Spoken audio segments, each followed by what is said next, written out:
Recently, the brakes on our 2014 Mini Cooper Countryman S have been feeling really weird. They have been lacking power, and they have been, of course, feeling really just sketchy in general. And so, of course, today we are going to be replacing the brakes and installing these brand new R1 Concepts drilled and slotted rotors.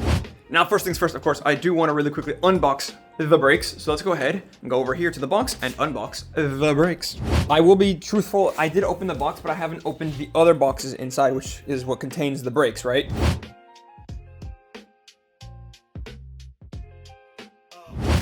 This might be the rear. Honestly, I can't tell, but take a look at that.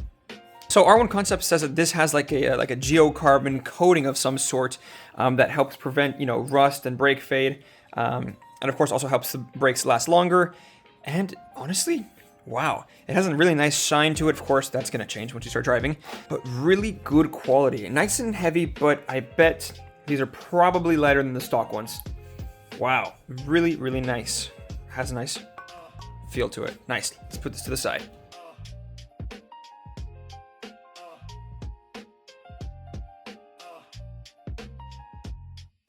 I'm really excited. I want to see how these look. It's going to make the Mini look so much cooler. Yes. Wow. Decently beefy brakes. Wow. Yeah, these are nice and big. Of course, they've got the vents there. These look great. And of course, they're heavy, but again, I bet these are lighter than the stock ones right now. Check it out. That looks so cool. This is going to make the car look so much cooler. All right, well, we've got the fronts right here. You can see they are big. They have this really nice venting system, of course. They are drilled and slotted. Take a look at that. It looks really nice. But first, we've got to take those off, which should be pretty straightforward, to be honest. It's just a simple brake caliper system, regular floating caliper. Very simple. Let's go do that. All right, so first thing I'm going to do is, of course, raise up the car, jack it up, and pop off the front wheels.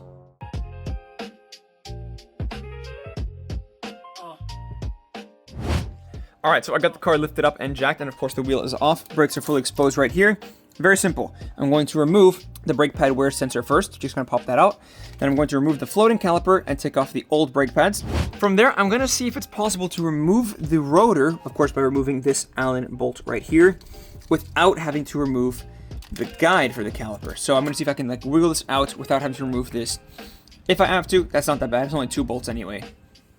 Now, of course, once all the old stuff is off, we're bringing the new stuff up. We get the brand new rotor that you can barely see right there. And we're going to go and put everything back on the way this is. But of course, you can see that this is terribly old. It's rusted. We haven't driven the car in a while, but it's just grooved. You can feel it. And of course, just how little brake pad there is left there.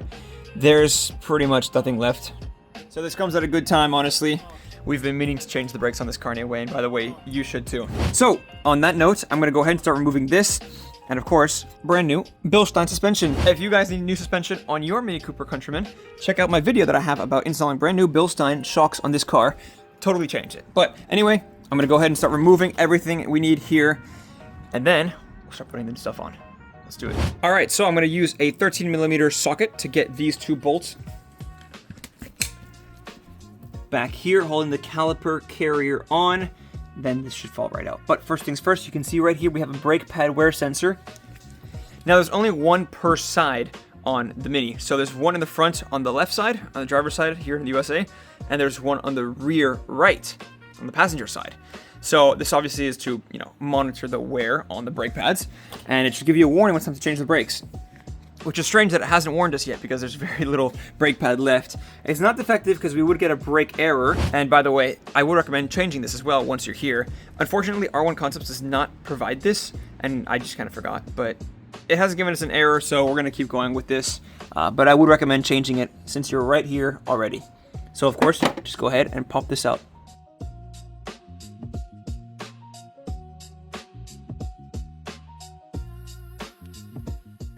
Now you will also need a little wrench, you can see right there, to hold this down, because this is going to spin obviously while you spin this. Unfortunately, I do not have a wrench thin enough to fit in here. A standard wrench just is too wide and it will not actually fit. So what I've had to use are some really nice pliers. You just kind of hold that still while I loosen the bolt holding the caliper carrier on right here. So you can see now this is loose. I can pull that right out. And of course now to do the same thing with the bottom one right down there. and this should pop right off. All right, there we go. It is loose. And I did, unfortunately, break the brake pad wear sensor. You can see right there at the top, it's broken. So I'm gonna need a new brake pad wear sensor. So for now, I'm gonna put this to the side. Wow, these guys are like stuck in here.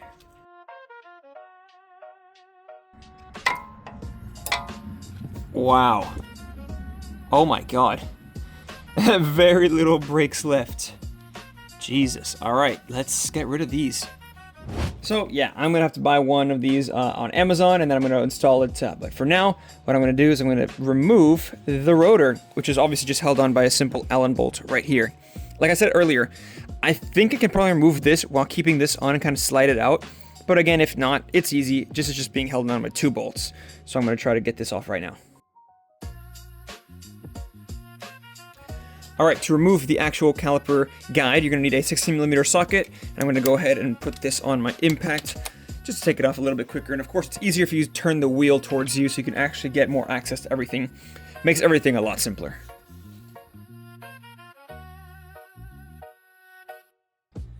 All right, and just like that, there we go. This is off. Of course, you can go ahead and clean it, or if you want, I don't know, paint it or something, whatever you wanna do. It's off, so of course you can see this is the little screw thing that I was talking about earlier. You have to hold this while you spin the actual bolt on the outside, or else this is just gonna spin with it, right? So that's that. Now, the rotor is fully exposed and we can finally take it off. And again, just a simple 6mm Allen. Make sure you hold it while you do this, because it could just fall off onto you. There we go. Oh God, there we go. Now, this guy is definitely heavier, for sure. This one is certainly heavier than the R1 Concepts. I'm going to put this one right here so we can compare them both side by side, and y'all can see the differences. Now, here they are. This is the stock, of course, in my opinion. Pretty boring, blank rotor, just simple, you know, rusted, dirty, or whatever. R1 Concepts, geocarbon, drilled and slotted rotor. Beautiful, looks good. And it should perform a lot better. I really am excited to see how this feels on the road and on my right foot when I brake. Excited. This car is actually a really good little autocross car. You'd be surprised, this car is very potent. It's perfect for autocross. It's actually really fun. But let's get the brand new rotors on, and of course the brand new pads, which I haven't shown y'all yet, but I will show. They are R1 Concepts ceramic pads. Really cool, and of course they're gonna change the whole vibe of the car and the whole feel. Should be really nice, but of course I can't finish it until I get the new brake pad sensor, which is annoying because it might take 3 or 4 days to get here. So, yeah. Anyway, let's get the brand new rotors right on. And by the way, a huge thing that whenever I installed these same rotors on my BMW F10 535i, everyone was arguing in the comments about which direction they should go. So I've done my research and I'm here to tell you guys. The direction of the drilled holes in the slots are completely irrelevant to the direction of the car. What does matter, though, is the actual cooling vanes on the edge. Now, the cooling vanes should go like this towards the front. It's kind of hard to describe, but you're swooping it off, right? Kind of like this. Each vane should go angled like this towards the front. Again, hard to explain. But on these rotors, they're actually completely perpendicular with the edge. So they are not angled away or towards the front of anything. So in this case, it's actually up to you to decide what side you want to put on what side. You can see here, these two are actually different. Now, again, it's dependent on the cooling vanes on the edge of the direction. But since these are both parallel or perpendicular to the edge, it doesn't actually matter. It's up to you to decide. So I think I'm gonna go with this one for the left side, as in you're going this direction. And by the way, this is the best example to show you. If the cooling vanes are like this on the edges, this one goes on the left side because you're driving forwards this way. This one will go on the right side because you're driving forwards this way.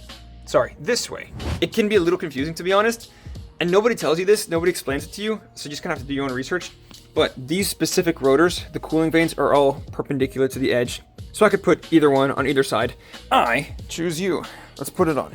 And so actually what I'm going to do first is I'm going to retract this piston, of course, on the front caliper. I'm going to go ahead and retract it before I put anything else on to make it easier. Now, typically, I would use an actual caliper piston retraction tool, but I can't find it. I've recently moved, and the garage is a mess, and everything's in boxes. so I can't find it. So instead what I'm going to be using is this this clamp. So yeah, just go ahead and press it in, and then you should be good to go. Now this is a really slow process, and of course it'd be a lot easier with an actual piston retraction tool, but if you just go slowly and steadily, it does in fact go on in. So I'm gonna just keep at this for a little while longer.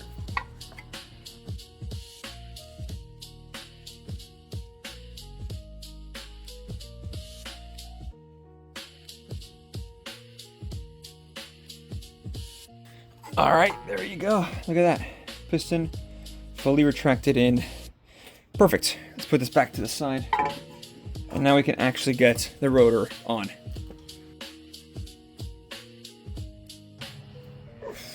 And by the way, I did go ahead and clean this a little bit, so I would recommend y'all do that as well.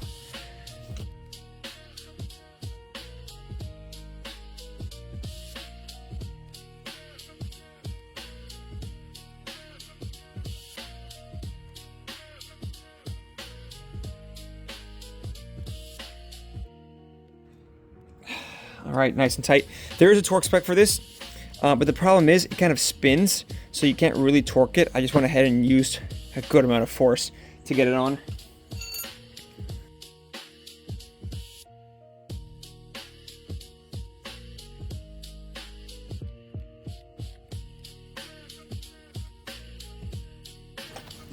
All right, so here are the brand new pads. These are the R1 Concepts ceramic pads. Now, these significantly reduce brake wear, brake fade, brake dust, brake noise. And I'm saying this from experience. I have the ceramic pads on my car, and they're amazing. Absolutely amazing. These are nice, chunky, and they look pretty good, and they feel even better, of course, paired with these calipers. So I'm going to go ahead and put this one on the outside. And I'm going to go ahead and put the one with the little slot for the brake pad sensor on the inside. Ah, perfect. Wow, that looks and feels great. Now, of course, I'm going to go ahead and put the floating caliper right back on. Take a look at that. Now, of course, put the bolts for the carrier back on, and we will torque those to spec. Alright, so the only thing left to do here, of course, is to get these guide bolts torqued down to 25 foot-pounds of torque. So I'm going to go ahead and do that, and I've actually discovered a better way of compressing the piston is actually to use a really big one of these guys and just like opening it up all the way, and that way you can squeeze it in nice and slowly. This is a lot easier. I just did the other side, and I'm going to go ahead and show y'all. Haven't torqued down the wheels yet, but you can see the brakes there. Absolutely lovely. Of course, this side does not have a brake pad wear sensor because on BMWs and Minis and Rolls-Royce, it's only front left and rear right, which makes sense. But I will say something. I did notice that on both left and right front wheels, the outside brake pad wore significantly faster than the inside brake. In fact, let me just show you the outside brake pads. This is all that was left. That's just not safe. And of course, on the other side, pretty much the same thing. Absolutely nothing left. Now, the inside ones were about 5 times less worn. I don't know why. I'm sure there's some scientific or mathematical explanation as to why the outside gets worn more than the inside. But yeah, that's that. Anyway, now what I have to do is I have to go ahead and, like I said, torque these 2 guide bolts down here to 25 foot-pounds, and then that's it. We can put this wheel back on and we can go start with the rears. Now, actually, I lied. There is one thing left to do, and that's this brake pad wear sensor, which comes in today, which, by the way, has been 3 days. So I've been waiting for this for a while, but it's going to come in soon. So what I'm going to do is I'm going to go ahead and start removing it, and to actually get to it is a bit of a pain. There's a huge, like, fender liner that I've got to get to get, you know, behind this so I can actually access it. It's a little annoying, but I've got to do it.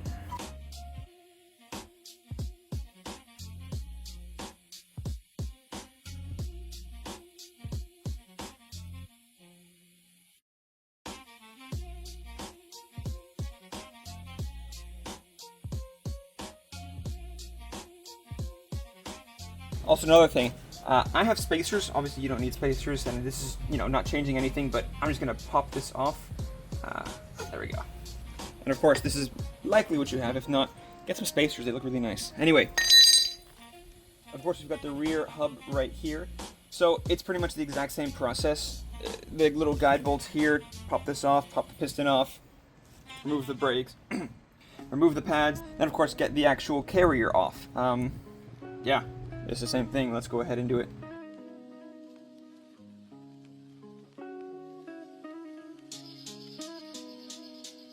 Another thing I forgot to mention is the parking brake obviously is on the rear. So I'm going to go ahead and release the parking brake so we can get this caliper off. Okay. Now I want to make this quick because obviously having a car with no parking brake on jack stands is a little less than comforting. Alright, so the caliper is off. I'm going to go ahead and remove the carrier, of course, after removing these pads, which are really stubborn. Now the rear pads are definitely in better shape for sure, but of course new is always still better. Alright, and by the way, nobody mentions this on YouTube, but you're going to need an E14 star socket to remove the caliper carrier from the back. It's actually like attached to the entire assembly. This is a really strange assembly, but it's attached to the back of this, so you're going to need an E14.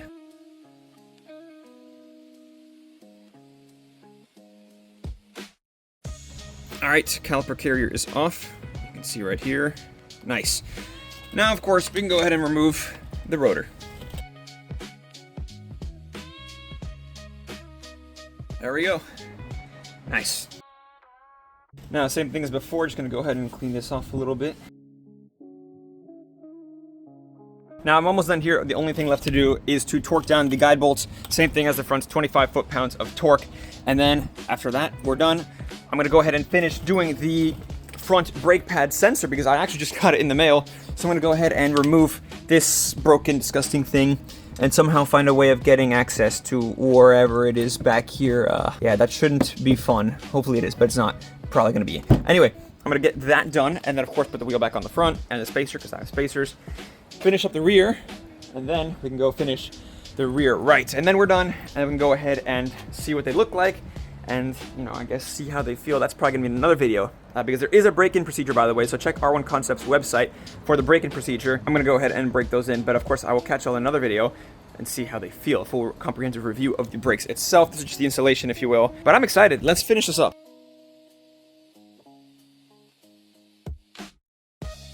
Now, for some reason, if it doesn't show up as being reset, I just realized. Turn the car off, lock it, unlock it, turn it back on, and then check again. By the way, the engine does have to be on for this. But you can see if I hold it again, you'll see I have everything there, vehicle check, and I have the brakes right there, 37,000 miles, and then for the rear, 37,000 miles. It didn't show up the first time. For some reason, it did reset successfully, but it didn't give me like a confirmation or anything. So I just went ahead, turned the car off, locked it, unlocked it again, turned the car on, and it's all good to go. And honestly, that's about it for these brakes. I've successfully put on the R1 Concepts geocarbon drilled and slotted rotors with these ceramic pads. They look so good. And after taking for a quick test drive, they feel even better. I'm always impressed with R1 Concepts, even though I know that they are quality parts. Every time I put them on and every time I drive them, I'm still impressed and I love it. So as always, I'm gonna put a link in the description to these brakes. And of course, if you guys were looking for a certain set of brakes for your Mini, or you're just looking on how to change them, hopefully that this video helped. And of course, if it did, make sure to subscribe and hit the bell icon so you'll stay notified when the next few videos about this car, the 535i or the 428i, all drop. Of course, like I said, that is about it. Thank you all so much for watching, and I really hope to catch you all in the next one. Take care.